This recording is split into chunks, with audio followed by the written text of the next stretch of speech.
Salut l'équipe, j'espère que vous avez la forme. C'est JB du Mayor of Club. On se retrouve pour une petite vidéo analyse fondamentale et on va parler du projet Render. Donc Render, c'est un protocole qui connecte les détenteurs de ce qu'on appelle des GPU à ceux qui en ont justement besoin pour tout ce qui est rendu graphique, donc particulièrement utile pour les graphistes, les modélisateurs 3D et aussi pour un ensemble de corps de métier qui gravitent autour de l'industrie de l'intelligence artificielle. Donc avant d'aller un petit peu plus loin, j'aimerais revenir un peu plus dans le détail avec vous sur ce que c'est et à quoi ça sert un GPU. Donc c'est un GPU, ça s'appelle aussi une unité de traitement graphique. Donc c'est vraiment une composante spécialisée d'un ordinateur ou d'un autre appareil électronique qui est conçue principalement pour gérer et pour accélérer les tâches de traitement des images et des vidéos. Donc ça a une architecture qui est vraiment optimisée pour ça, pour effectuer de nombreuses opérations en parallèle. Ça la rend du coup très efficace pour des calculs graphiques complexes et la manipulation rapide d'images. Donc le GPU, ça joue vraiment un rôle crucial dans tous les systèmes où l'affichage et le rendu des graphiques de haute qualité sont importants. C'est-à-dire voilà, tout ce qui est industrie du jeu vidéo, les applications de réalité virtuelle, la conception assistée par ordinateur, tout ce qui concerne l'intelligence artificielle bien évidemment. Donc c'est vraiment eux, si vous voulez, qui permettent d'avoir une expérience visuelle qui est fluide et qui est très détaillée.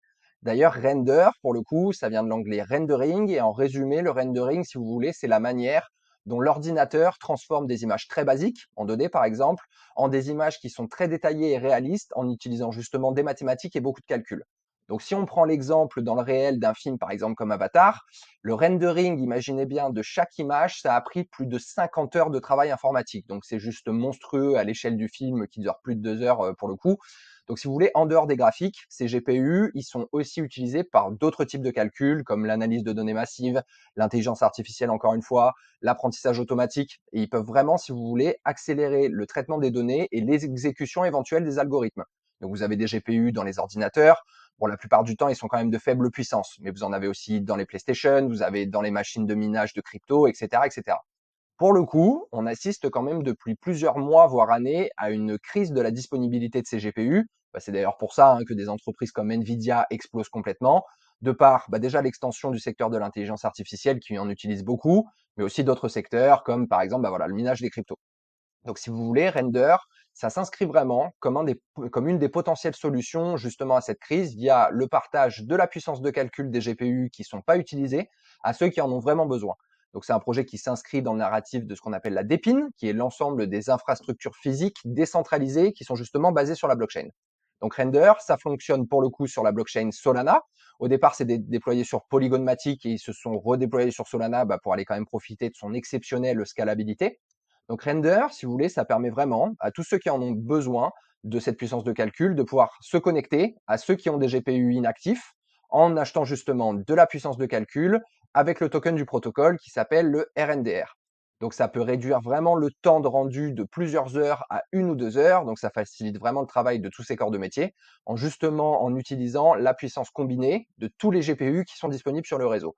Donc c'est un système qui est quand même particulièrement avantageux pour toutes les petites structures, déjà les petits studios, les freelanceurs qui n'ont pas forcément les moyens d'investir dans des serveurs qui ont un rendu qui est quand même très coûteux.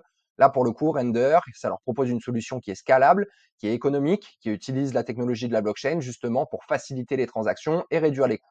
Donc, si on se balade un petit peu sur leur site internet, voilà, rendu GPU distribué sur la blockchain, faire progresser la prochaine génération de technologies et de rendu et d'intelligence artificielle, donc, vous voyez, le réseau fournit vraiment une puissance de calcul GPU décentralisée, presque illimitée pour la création de contenu 3D de nouvelle génération. Donc, vous voyez, notre vision pour démocratiser le rendu GPU dans le cloud.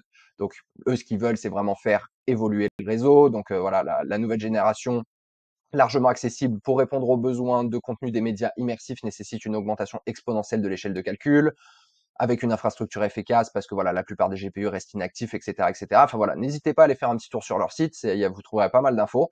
Mais c'est vraiment un projet intéressant qui est dans un narratif qui est aussi à forte traction et qui pour le coup a de très très fortes demandes dans le réel.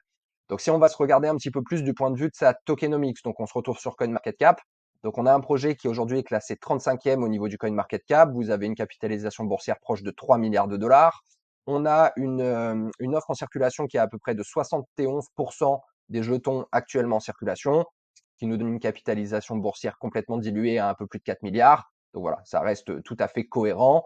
Si on se regarde un petit peu plus d'un point de vue graphique, on a un projet qui est né quand même en 2017, qui pour le coup a été après déployé en 2018, donc a fait vraiment son bull run de 2020. On est monté jusqu'à peu près 8 dollars le token. On a subi un joli bear market. On a fait une longue phase de latéralisation dont on est sorti par le haut.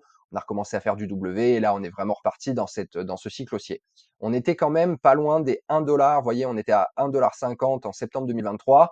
On est quand même monté jusqu'à pas loin de 13 dollars. Donc, on a fait vraiment une belle hausse significative. Il y a eu un petit retracement, enfin, même un flash crash significatif sur les cryptos la semaine dernière, notamment au niveau des altcoins. Donc Render n'y a pas échappé. Pour le coup, on voit quand même des bons retracements, hein. On a un token qui était aux alentours au-dessus de 13 dollars, qui retourne aux alentours de 8 dollars, qui vient retester un petit peu son support au niveau de son dernier ATH de 2021. Donc pour le coup, on a quand même un token qui a pris un moins 35, moins 40%. Donc on revient à mon sens sur des points d'entrée qui sont intéressants d'un point de vue long terme. Après, bien évidemment, comme vous le savez, cette vidéo n'est en rien un conseil en investissement. Faites bien vos propres recherches et n'investissez que l'argent que vous êtes prêt à perdre, hein. Vous commencez à connaître le dicton. Donc voilà pour Ender, franchement projet hyper intéressant qu'on garde bien évidemment fortement à l'œil dans le club parce que voilà, ça peut vraiment être un des potentiels performeurs sur le cycle haussier qui arrive et sur cette fameuse altcoin saison qui se fait malheureusement un petit peu attendre, mais bon, une fois qu'elle sera là, on sera content de l'avoir attendue. Voilà les amis, c'est tout pour moi. J'espère que cette vidéo vous a plu. Comme d'habitude, n'hésitez pas à commenter, à liker. Vous savez que ça donne de la force et que ça récompense le travail fourni. Et je vous rappelle encore une fois que cette vidéo n'est en un conseil en investissement. Donc faites bien vos propres recherches et n'investissez que ce que vous êtes prêt à perdre. Passez une bonne journée, prenez soin de vous et on se retrouve bientôt pour une prochaine vidéo.